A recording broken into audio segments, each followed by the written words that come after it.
Il y a 3 ans à peu près, le festival de Radio France Montpellier m'a demandé de clôturer une journée consacrée au prélude pour piano. Alors on avait très peur évidemment que les gens soient fatigués, s'en aillent, etc.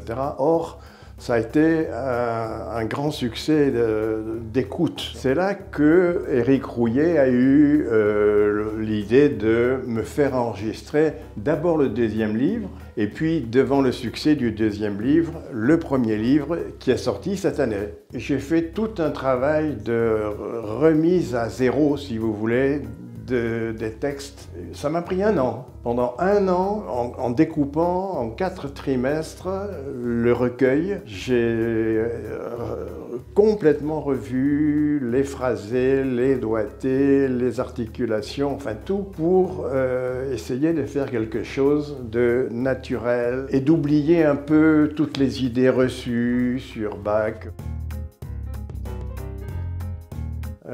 Intériorité, puissance, spiritualité.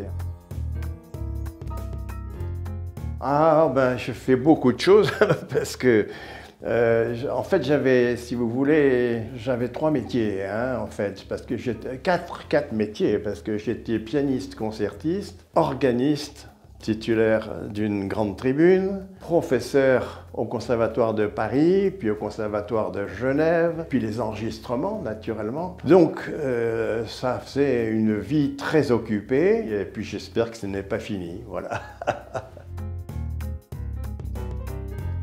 Il y a l'intégrale Ravel, ça a été un grand moment. J'ai fait des Brahms, plusieurs disques Brahms qui ont été des grands moments. C'est difficile d'isoler. J'aime beaucoup le disque avec les variations Eroica et la dernière sonate, opus 111 de Beethoven.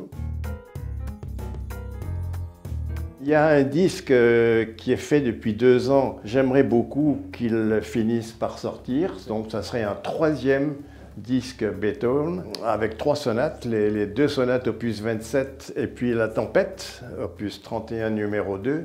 Là aussi dans des très bonnes conditions, mais bon, il faut qu'un sponsor s'intéresse à ce projet et voilà, alors j'espère que ça va se faire.